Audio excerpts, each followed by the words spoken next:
어버이 주일로 우리가 하나님 앞에 예배합니다. 오늘은 마더스데이이기도 합니다. 우리 서로 옆에 분 앞뒤에 분들 인사하겠습니다. 해피 마더스데이 축하합니다. 사랑합니다.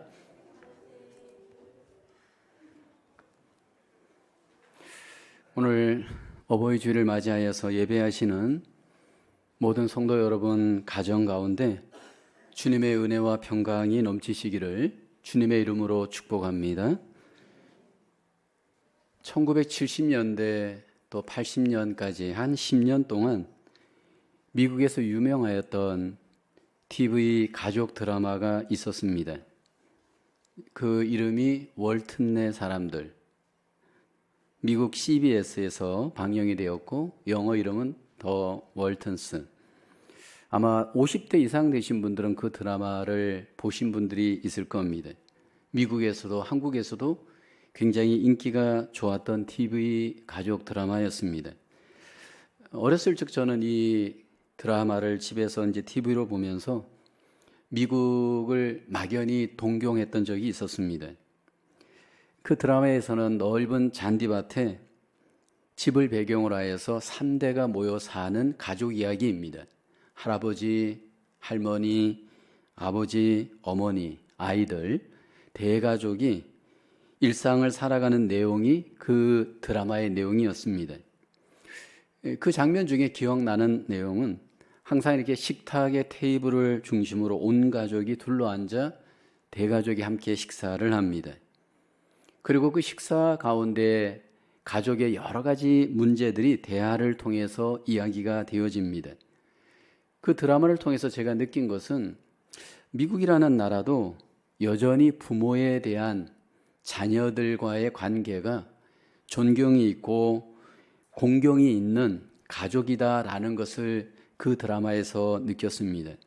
우리와 방식은 다르지만 여전히 미국도 부모를 존중하는 나라, 부모를 공경하는 그런 가족의 아름다움이 있는 나라이구나 라는 것을 보면서 마음속에 굉장히 은혜가 되었던 적이 있었습니다. 우리에게 있어서 부모는 과연 어떤 존재일까요? 유명한 신학자인 칼 바르트라는 분이 부모는 지상에서 하나님의 대리자이다 라고 말을 했습니다. 하나님의 권위를 인정해야 하듯이 부모의 권위를 우리는 인정해야 합니다. 지금 우리가 살고 있는 21세기 지금의 시대를 많은 분들이 정의하기를 탈권위의 시대다 말을 합니다. 그러니까 권위를 인정하지 않는 시대라는 겁니다. 부모의 권위도 인정하지 않고 어른들의 권위를 인정하지 않는 시대. 이것이 지금 이 시대의 대표적인 특징이다 말을 합니다. 아마 한국 분들은 이런 말을 들었을 겁니다. 어른들을 비하하고 조롱하는 표현 중에 꼰대라고 하는 표현이 있습니다. 나이가 많은 분들을 어떤 경우에 꼰대라고 이렇게 지칭하면서 비하합니다. 나이가 많은데 자기의 생각으로 남을 가르치려고 하는 사람들, 우리는 꼰대라고 쉽게 정죄하고 비난하기도 합니다. 점점 이 세상은 권위에 대해서 부정적이고 어른들에 대해서 조금만 어른 노릇을 하려고 할 때 그것을 역겹게 부정적으로 반응하는 안타까운 세대에 지금 우리는 살아가고 있습니다. 오늘 성경 본문 창세기에는 노아 가정 이야기가 소개되어집니다. 노아는 가정에서 하나님의 사람으로 의인으로 하나님 앞에 인정받았던 사람이었습니다. 100년 동안 그는 방주를 준비하였고 그 가정이 노아로 말미암아 하나님으로부터 구원을 받은 그러한 놀라운 축복의 가정이기도 합니다. 근데 오늘 본문에 보면 노아와 자녀와의 관계 속에 문제가 발생하는 내용이 본문에 소개되어집니다. 그리고 하나님은 그 관계 속에서 이 가정 속에 개입하셔서 하나님이 역사하시는 것을 본문에서 말씀을 합니다. 오늘 우리는 노아의 가정을 보면서 부모를 과연 어떻게 이해해야 할까, 관계해야 할까 배우게 되어집니다. 에베소서를 통해서는 더 구체적으로 가정을 향한 하나님의 복음, 부모를 향한 하나님의 이 태도가 무엇인지를 우리는 본문에서 배우게 되어집니다. 첫째는 부모도 실수할 수 있는 존재임을 이해해야 합니다. 오늘 본문 20절, 창세기 20절에 노아가 농사를 시작하여 포도나무를 심었더니 말씀합니다. 21절을 보면 포도주를 마시고 취하여 그 장막 안에서 벌거벗은지라 말씀을 합니다. 노아가 농사를 시작하였고 포도나무 농사를 여기 했습니다. 땅이 회복되었고 땅을 향한 하나님의 축복이 농사를 통해 경험합니다. 그러니까 홍수 심판 이후에 가장 먼저 시작된 일이 농업이었습니다. 노아가 포도주를 마시고 취하여서 그 장막 안에서 벌거벗었다 성경은 말씀을 합니다. 문제는 장막 안에서 벌거벗었다라는 겁니다. 지금으로 이야기하면 집 안에서 벌거벗었습니다. 노아에게는 3명의 아들이 있었고 3명의 며느리가 있었습니다. 그런데 노아가 수치를 모르고 포도주에 취하여서 지금 장막 안에서 벌거벗은 수치스러운 행동을 한 겁니다. 이 노아는 어떤 사람이었을까요? 창세기 6장 9절에 보면 노아의 족본이라 하면서 노아를 소개합니다. 의인이요 당대 완전한 자라 그는 하나님과 동행하였다 말씀을 합니다. 그러니까 하나님으로부터 믿음을 인정받을 만한 정말 온전한 믿음의 사람이었습니다. 아버지로서 경건한 사람이었습니다. 그런데 이 노아가 술에 취하여서 벌거벗은 겁니다. 이 노아를 보면서 우리가 가정 속에서 어른들이 정말 끝까지 조심해야 함을 우리는 배우게 되어집니다. 아무리 믿음이 있어도 죄성이 있는 인간이기 때문에 결국 끝까지 우리는 방심하지 않고 조심해야 함을 본문에서 배웁니다. 근데 이 실수하는 부모, 과연 자녀들이 어떻게 관계해야 할까요? 오늘 본문에 보면 자녀들이 2가지로 반응이 나타납니다. 첫째는 부정적인 반응의 자녀들이 소개됩니다. 3 아들이 있었는데 부정적인 반응을 보이는 아들은 함이었습니다. 22절을 볼까요? 가나안의 아버지 함이 그 아버지의 하체를 보고 밖으로 나가서 그의 2 형제에게 알림해라고 합니다. 22절에서 우리가 주목해 볼 단어는 하나는 보고 또 하나는 알림해 이 단어입니다. 함은 아버지의 실수를 보았습니다. 여기 보고라고 하는 이 단어 히브리어는 라하인데 우연히 그냥 한 번 본 것이 아닙니다. 흥미있게 계속해서 주목해 보았다 의미입니다. 우리의 죄성은 이상하게 죄를 즐기려고 하는 본성이 우리 안에 있습니다. 그러니까 한 번 보고 그냥 빨리 끊어야 되는데 그것을 계속해서 보는 이 죄성이 우리 안에 있습니다. 온라인에 우리가 유튜브를 볼 때 음란한 유튜브가 올라오면 물론 한 번 볼 수는 있습니다. 그런데 우리 안의 죄성은 계속 지속하여 보기를 원하는 그 죄성이 우리 안에 있습니다. 오늘 본문의 함이 아버지의 실수를 보고 아버지와의 관계 속에서 계속해서 그 실수를 주목해서 보면서 부정적 관계를 맺는 것을 보게 되어집니다. 다음에는 알림해라고 합니다. 함은 그 실수를 본 뒤에 또 그 실수를 말하기 시작을 합니다.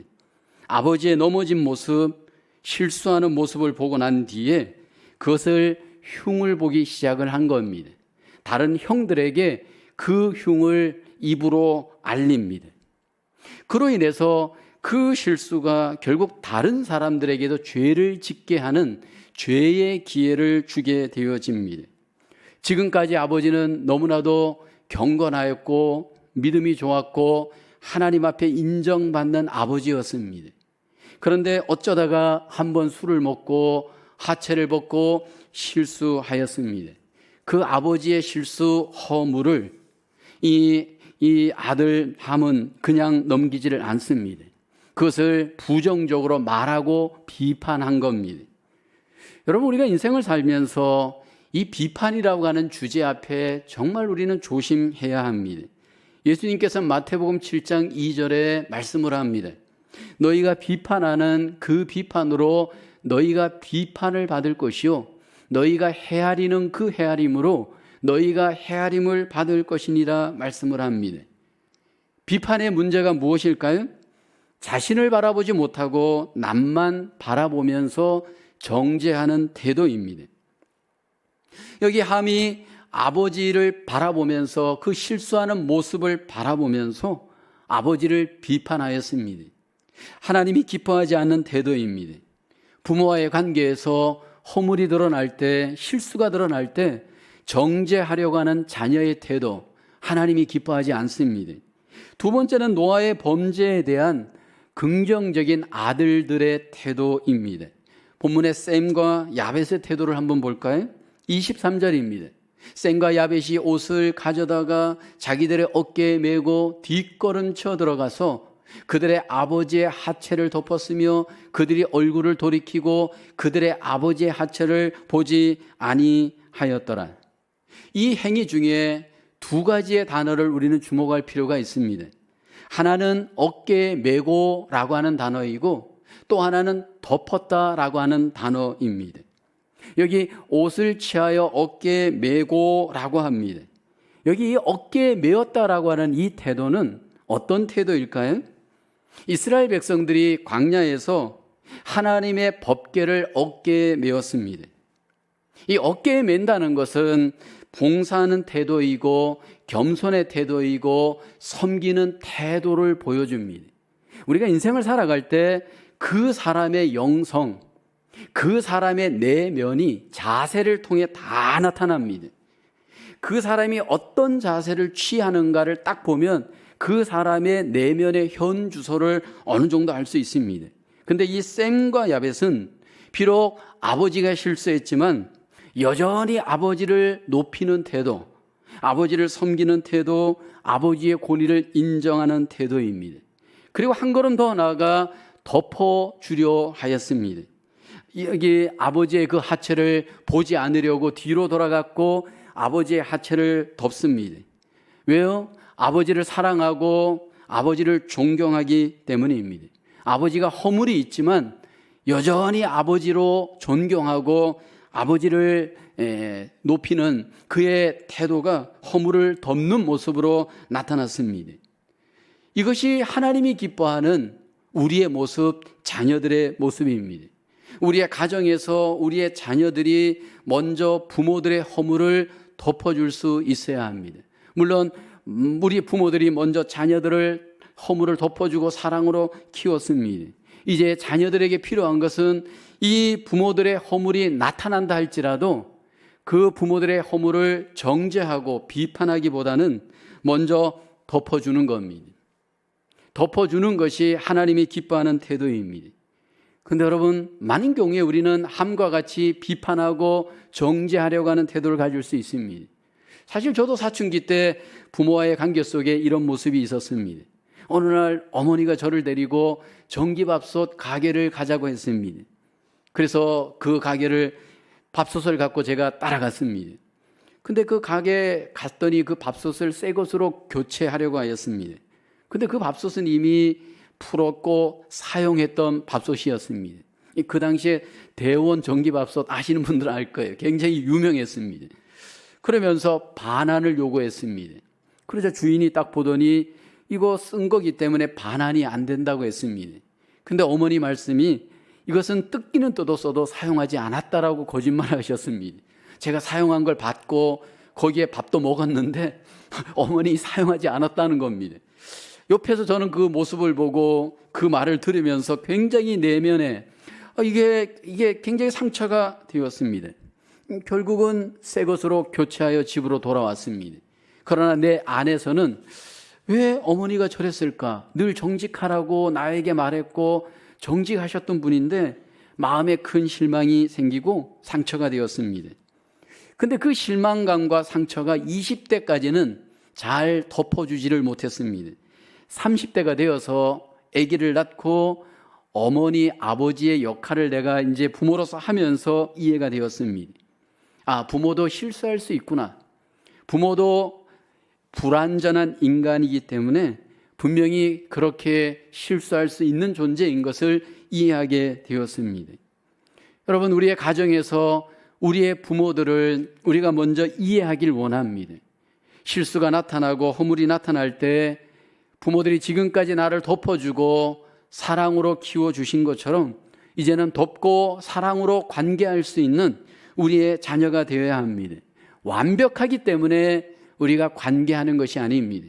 하나님께서 우리가 불완전하였음에도 우리의 허물과 우리의 실수를 덮어주신 것처럼 우리의 부모들의 연약함과 그 실수를 이제는 자녀로서 덮고 용서하고 사랑할 수 있는 우리의 모습이 되어야 할 줄로 믿습니다. 우리의 부모들 먼저 우리가 그 연약함을 이해하고 우리가 관계할 수 있기를 주님의 이름으로 축원합니다. 두 번째로 부모를 순종과 공경의 대상으로 이해해야 합니다. 에베소서 6장 1절 2절에 말씀을 합니다. 자녀들아 주 안에서 너희 부모에게 순종하라. 이것이 옳으니라. 자녀와 부모와의 관계가 순종의 관계가 되어야 함을 말씀을 합니다. 자녀는 부모에게 순종해야 될 존재입니다. 그러면서 주님은 순종에 대해서 이것이 옳다 말씀을 합니다. 여기 옳다라고 하는 이 말의 성경 원어를 보면 당연하다, 마땅하다 의미입니다. 그러니까 이 순종이라고 하는 것은 뭐 어떤 특별한 일이 아니다라는 겁니다. 어떤 선행이나 어떤 공로가 아닙니다. 순종은 지극히 당연한 일입니다. 우리가 하나님께 순종하는 것이 마땅한 것처럼 부모에게 순종하는 것이 마땅하다 말씀을 합니다. 이 땅에 오셨던 예수님이 이 땅에서 먼저 우리에게 보여주신 것은 가정에서 육신의 부모에게 순종하는 삶이었습니다. 예수님이 이 땅에 오셔서 인간으로서 우리와 똑같은 삶을 사실 때 육신의 부모와 어떻게 관계했느냐 하면 순종으로 관계하였습니다. 근데 그때 예수님은 이미 육신의 부모보다 더 지혜로웠습니다. 누가복음 2장에 보면 예수님께서 그 부모와 함께 유월절을 맞아서 예루살렘에 올라갑니다. 절기의 모든 예식을 마치고 이제 집으로 돌아갈 때에 예수님이 보이지 않았습니다. 그래서 부모들이 다시 예루살렘으로 올라가서 성전에서 선생님들과 이렇게 듣기도 하고 말하는 예수님을 발견합니다. 그때 예수님의 부모가 말하죠. 아이야 어찌하여 우리에게 이렇게 하였느냐.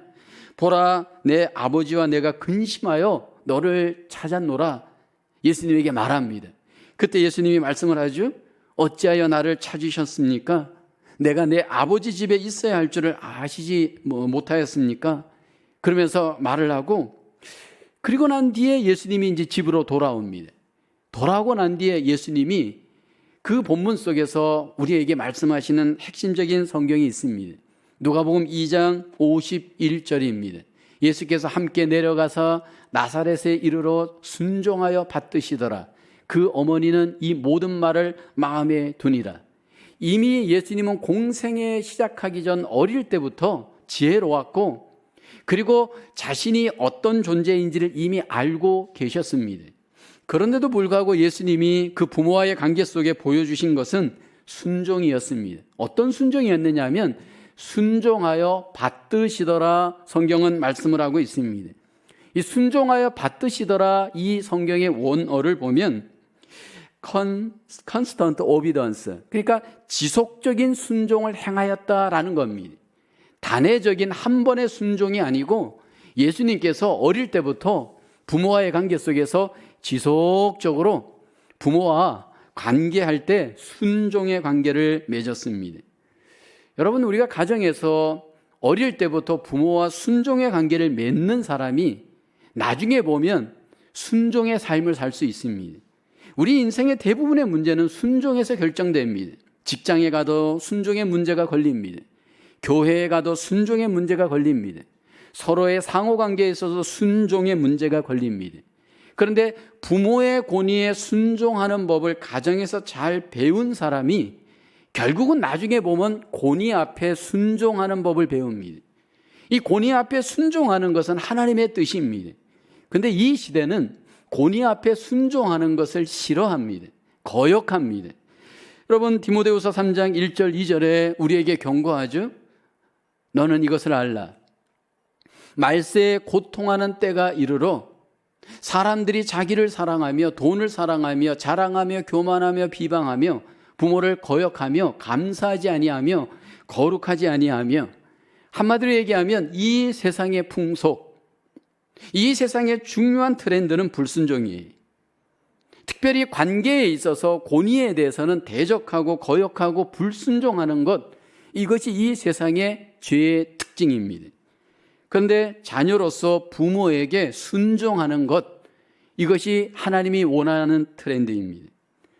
우리가 예수님의 자녀로서 예수님을 통해서 순종을 배우고 그리고 그 순종의 삶을 살아갈 때 그것이 하나님이 기뻐하는 자녀의 모습인 줄로 믿습니다. 우리의 부모와의 관계가 먼저 주 안에서 순종의 관계가 되어지기를 하나님은 기뻐하십니다. 그리고 하나님은 부모와 자녀의 관계가 공경하는 관계가 되기를 원하십니다. 에베소서 6장 2절을 보게 되어지면 내 아버지와 어머니를 공경하라 말씀을 합니다. 여기 공경하면서 그 뒤에 이것은 약속이 있는 첫 계명이다 말씀을 합니다. 여러분, 이 공경이라는 의미가 어떤 의미가 있을까요? 우리가 관계를 맺을 때 관계 속에 세 가지의 중요한 단계가 있습니다. 먼저 아랫사람과 관계할 때는 우리는 불쌍히 여기는 마음, 멀씨가 있어야 됩니다.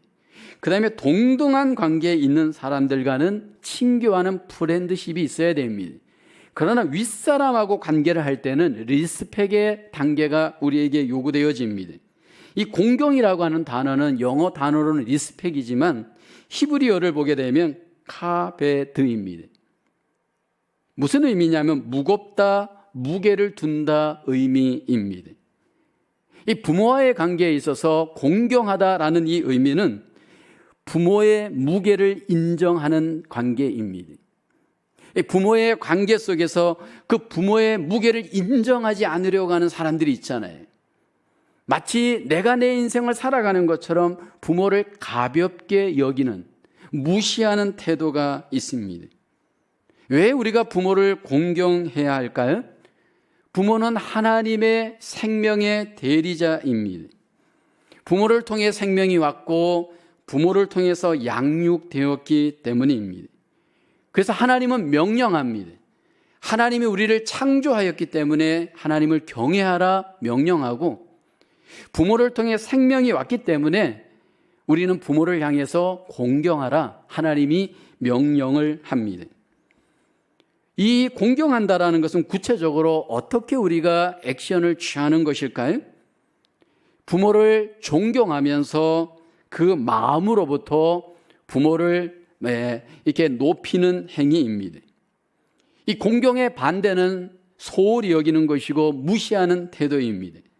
잠언서 23장 22절을 보면 너를 낳은 아비에게 청종하고 내 늙은 어미를 경히 여기지 말지니라. 가장 우리가 부모를 공경해야 할 타이밍이 있습니다. 그게 언제냐면 부모가 힘이 있거나 능력이 있을 때가 아닙니다. 부모가 힘이 없을 때, 부모가 연약해질 때입니다. 특별히 노년이 되어질 때입니다. 그 연약한 부모를 존중히 여기고 그 부모를 공경하는 것, 이것이 하나님이 우리에게 원하시는 뜻입니다. 성경에 보면 부모 공경을 가장 잘 보여주는 한 사람이 소개됩니다. 구약의 룻과 나오미의 관계를 통해서, 룻을 통해서 부모 공경이 어떠해야 함을 성경은 우리에게 말씀하죠. 룻이라고 하는 이 여인은 모압 여인, 이방 여인이었습니다. 어느 날 갑자기 남편이 죽고 자기와 같은 신세인 시어머니 나오미를 따라서 이제 이스라엘로 이주하게 되어집니다. 룻은 가난하고 나이 많은 시어머니를 떠나지 않고 외면하지 않고 끝까지 공경합니다. 밭에 나가서 이삭을 주우면서 날품을 팔아서 시어머니를 공경합니다. 그때나 지금이나 나이가 많고 돈이 없는 부모들, 사실 자식들이 무시하기 쉽습니다. 근데 이 룻은 시어머니를 정성껏 공양을 합니다. 그리고 그의 효도가 주변에 알려지게 되어집니다. 룻이 나가서 이삭을 줍는 그 밭의 주인이 보아스였습니다. 근데 이 보아스가 룻을 향해서 말합니다. 너는 다른 밭으로 가지 말고 여기에서 계속해서 이삭을 주어도 된다. 그렇게 보아스가 룻에게 말을 합니다. 그래서 룻이 이상히 여기서 말을 하죠. 어떻게 이렇게 이방 여인인 나에게 당신이 이렇게 은혜를 베푸십니까? 나를 이렇게 돌보십니까? 룻이 묻습니다. 그때 보아스가 룻기서 2장 11절에 이렇게 말하죠. 보아스가 그에게 대답하여 이르되 내 남편이 죽은 후로 내가 시어머니에게 행한 모든 것과 내 부모와 고국을 떠나 전에 알지 못하던 백성에게로 온 일이 내게 분명히 알려졌느니라. 룻의 효도, 공경이 알려진 겁니다. 그래서 보아스가 룻을 특별히 더 이렇게 이상을 주울 수 있도록 혜택을 준 겁니다. 룻의 시어머니 나오미가 어느 날 룻에게 이렇게 말을 합니다. 목욕을 하고 몸에 기름을 바르고 예쁜 옷을 입고 보아스가 눕는 곳에 가서 그 발치에 이불을 들고 거기서 너가 잠을 청하라, 그렇게 말을 합니다. 근데 룻이 그 어머니의 말에 노라고 하지 않습니다. 룻기서 3장 5절에 보면 룻이 시어머니에게 말합니다. 어머니의 말씀대로 내가 다 행하리이다. 순종하였습니다. 어머니를 공경하기 때문에 룻이 그대로 어머니가 하라는 대로 했습니다. 여러분, 결국 그것이 룻과 보아스의 만남으로 연결됩니다. 이 룻과 보아스를 통해서 어떤 일이 일어나는지 여러분 아시잖아요. 예수님의 조상이 되어지는 놀라운 축복을 룻이 결국 경험하게 되어집니다. 여러분, 우리가 기억해야 될 것은 하나님께서는 그때나 지금이나 하나님의 언약의 약속대로 사는 자를 하나님이 귀하게 여기시고 그 사람 속에 일을 행하십니다. 우리의 가정 속에 자녀와 부모와의 관계가 순종과 공경의 관계가 되기를 하나님은 기뻐하십니다. 그때 질서가 세워지고 그때 하나님의 뜻이 그 가정 속에 아름답게 놀라우신 은혜로 역사하게 되어질 줄로 믿습니다. 세 번째로 부모를 하나님의 언약의 대행자로 이해해야 합니다. 창세기 9장 25절로 다시 돌아가서 이에 이르되 가나안은 저주를 받아 그의 형제의 종들의 종이 되기를 원하노라 하고 노아가 함에 대해 선언하는 내용입니다. 아버지 노아가 자녀인 함에 대해서 여기 보면 저주를 선언합니다. 나머지 두 아들에게는 복을 선언합니다. 이 노아의 선언이기도 하였지만 하나님께서 이 노아의 선언이 그대로 성취되어지도록 그 가정 속에 역사하십니다. 성경에서 하나님이 가정을 이루어 가실 때 보면 가정의 대표자인 아버지를 통하여서 가정을 하나님이 핸들링 하십니다. 가계도가 복이 될 것인가 화가 될 것인가 하나님께서 그 가정의 대표자인 아버지를 통하여서 복이 되기도 하고 화가 되기도 합니다. 이것은 노아만 그런 것이 아닙니다. 이미 우리에게 잘 알려진 야곱을 통해서도 하나님께서 그 가정을 어떻게 역사해 가시는지 말씀을 합니다. 창세기 49장 28절에 보면 야곱이 죽을 때 그 12명의 아들들에게 선언을 합니다. 그때 각 사람의 분량대로 축복하였더라 성경은 말합니다. 야곱이 각 아들들을 분량대로 르벤부터 마지막 베냐민에 이르기까지 12명을 불러다 놓고 일일이 그 한 명 한 명에게 축복을 선언한 겁니다. 그런데 더한 자녀도 있고 덜한 자녀도 있습니다. 야곱이 선언했는데 야곱의 선언으로 끝나지 않고 그 가정 속에 가문 속에 가계대 속에 하나님께서 성취하셨습니다. 왜냐하면 가정의 주인이신 하나님께서 가정의 제사장인 아버지를 통해서 하나님의 위대한 언약의 약속들을 성취해 가시기 때문입니다. 그런데 오늘 본문에 보면 함을 하나님께서 화를 선언합니다. 함이 하나님 앞에 미련하게 행동하였기 때문입니다. 25절을 보면 이렇게 선언하죠. 이에 이르되 가나안은 저주를 받아 그의 형제의 종들의 종이 되기를 원하노라 하고, 여기 보면 함이라고 하지 않고 가나안이라고 말을 합니다. 가나안은 누구였느냐면 함의 아들이었습니다. 함이 행동하였는데 왜 가나안에게 저주를 선언하는가? 우리는 이렇게 생각할 수 있습니다. 근데 성경학자들은 이렇게 이해합니다. 어쩌면 함의 막내 아들이었던 가나안이 아버지가 범죄하는 그 행동에 함께 동참했을 가능성이 크다 이해합니다. 함의 실수로 인해서 이제 그 가정에 하나님께서 복이 아닌 화가 임하게 하십니다. 이 함이 받았던 징계는 결국 가나안의 저주로 이어지고 형제의 종들의 종이 되게 합니다. 셈과 야벳의 종이 되게 하시는 하나님의 언약이 여기에 선포가 되어집니다. 그리고 나머지 두 아들을 한번 볼까요? 긍정적인 반응을 보였던 두 아들에 대해서는 어떻게 하나님이 그들에게 언약을 성취해 가시나요? 창세기 9장 26절 27절입니다. 또 이르되 셈의 하나님 여호와를 찬송하리로다. 가나안은 셈의 종이 되고 하나님이 야벳을 창대하게 하사 셈의 장막에 거하게 하시고 가나안은 그의 종이 되게 하시기를 원하노라 하였더라 말씀을 합니다. 여기 셈이 누구냐 하면 아브라함의 조상이 됩니다. 결국 예수 그리스도의 조상이 됩니다. 이 맏아들 셈은 영적인 큰 복을 받는 가계도를 하나님이 축복을 하십니다. 오늘날 이제 유대인들, 동양인들이 바로 이 셈의 후손입니다. 야벳은 창대하게 되는 복을 하나님이 허락하십니다. 오늘날의 서양인들입니다. 지금까지 많은 경제적인 형통을 누리게 하였습니다. 우리가 생각하기에는 한 번 실수하였는데 그 실수의 대가가 너무 큰 것이 아닌가? 우린 그렇게 생각할 수 있습니다. 우리가 하나님과의 관계에 있어서 하나님께서 그 한 번의 행동을 보았지만 그것은 한 번이 아닙니다. 함이 그렇게 실수한 것이 단지 행동으로는 한 번 나타났지만 이미 그 안에 마음의 자세가 이미 하나님 앞에 읽혀진 겁니다. 그래서 우리는 그런 말을 합니다. 하나를 보면 열을 알 수 있다라는 말을 합니다. 그 말이 맞습니다. 우리가 관계를 하다 보면 하나님께서 어떤 한 행동만을 본 것처럼 오해할 수 있지만 그렇지가 않습니다. 하나님께서 우리의 행동 속에 그의 모든 것들이 묻어나는 것을 알고 계시기 때문입니다.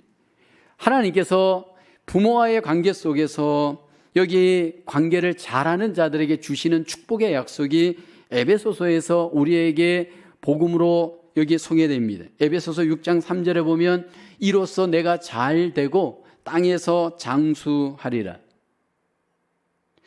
우리가 잘 알듯이 10계명 중에 제5계명이 내 부모를 공경하라 계명입니다. 그런데 이 제5계명을 성경은 무엇이라고 말하냐면 약속이 있는 첫 계명이다 말씀을 합니다. 약속이 있다 말씀을 하고 있고 그 다음에 그 약속의 의미에 대해서 성경을 통해서 우리가 알 수 있는 것은 하나님과의 관계에서 인간과의 관계에서 하나님이 하라고 명령한 것이 10계명입니다. 근데 그 10계명 중에서 이렇게 축복이 약속되어져 있는 계명은 제5계명 내 부모를 공경하라의 계명입니다. 그러면서 두 가지를 우리에게 약속을 합니다. 오늘 에베소서 6장 13절에 보면 이로써 내가 잘 되고라고 합니다. 두 번째는 땅에서 장수하리라 약속을 합니다. 그러니까 부모와의 관계 속에서 하나님은 먼저 내가 잘 될 것이다 약속하시고 부모와의 관계 속에서 내가 땅에서 장수하게 되어질 것이다 말씀을 합니다. 이 약속이 진짜일까요? 우리는 구약의 이스라엘 역사를 보면 이게 증명되어집니다.